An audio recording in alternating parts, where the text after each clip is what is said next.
"Fourscore and 7 years ago, our fathers brought forth on this continent a new nation, conceived in liberty and dedicated to the proposition that all men are created equal." Forbid it, Almighty God! I know not what course others may take, but as for me, give me liberty or give me death. But in my mind, it was a tall, proud city built on rocks stronger than oceans, windswept, God-blessed, and teeming with people of all kinds living in harmony and peace. A city with free ports that hummed with commerce and creativity. And if there had to be city walls, the walls had doors, and the doors were open to anyone with the will and the heart to get here. We shall overcome. Deep in my heart, I do believe we shall overcome. Though I've joined hands so often with students and others behind jail bars singing it, we shall overcome.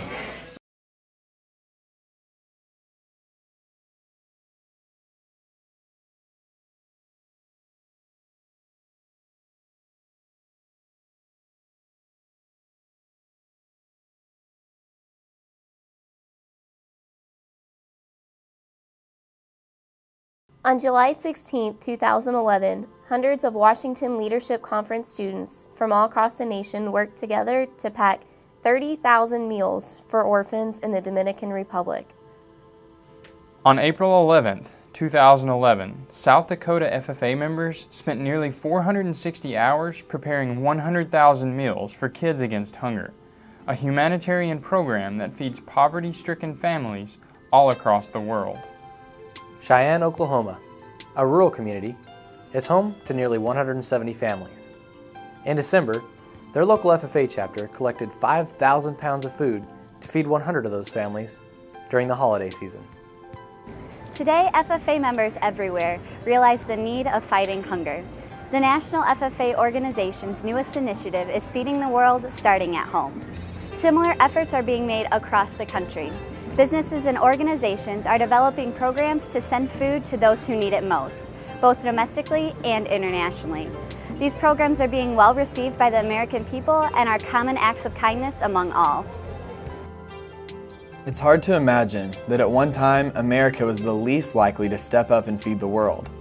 During the Great Depression, while our country was facing hardships and economic destruction, breadlines such as these were common in cities across America.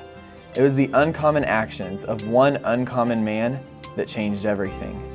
Norman Borlaug, father of the Green Revolution, is credited with saving the lives of over 245 million people and for increasing the world production of wheat from 300 to 600 metric tons per year in the last 50 years. After receiving the Nobel Peace Prize, he went on to receive the Presidential Medal of Freedom and the Congressional Gold Medal to become only one of 5 to ever receive all 3. Borlaug attended school in a one-room schoolhouse, focused on sports, and admired his grandfather. It was his grandfather that taught him the basics of farming and encouraged young Norman to pursue higher education. He took his grandfather's advice, but upon his arrival at the University of Minnesota, was denied admissions because of low test scores. Through the help of his high school wrestling coach, Borlaug made the collegiate wrestling team and was finally allowed to study. Between competing on an athletic team and taking rigorous coursework, Borlaug worked at a coffee shop to pay his way through college. Before pursuing graduate studies, Borlaug led a group of unemployed youth looking to find work during the Great Depression. Noticing that many of the boys were malnourished, his first act of a leader was finding them regular meals. The simple act of providing them with a meal made a difference in their health and morale. Having noticed this change, Borlaug dedicated his life to feeding others across the world. Uncommon efforts, an uncommon upbringing, and an uncommon story. Norman Borlaug defied the odds and fought world hunger during a time when standing up for the needs of others, rather than our own, was uncommon. So, what are we waiting for? Why choose to be anything but uncommon? If we usually walk to class with the same group of people, let's stand up and walk with those who usually have no one else. Drop everything that we're working on to say thank you to service men and women every day.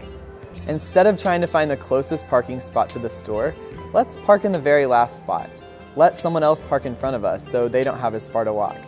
And rather than trying to calculate 15% gratuity, let's leave a sizable tip for a waiter or waitress that is struggling.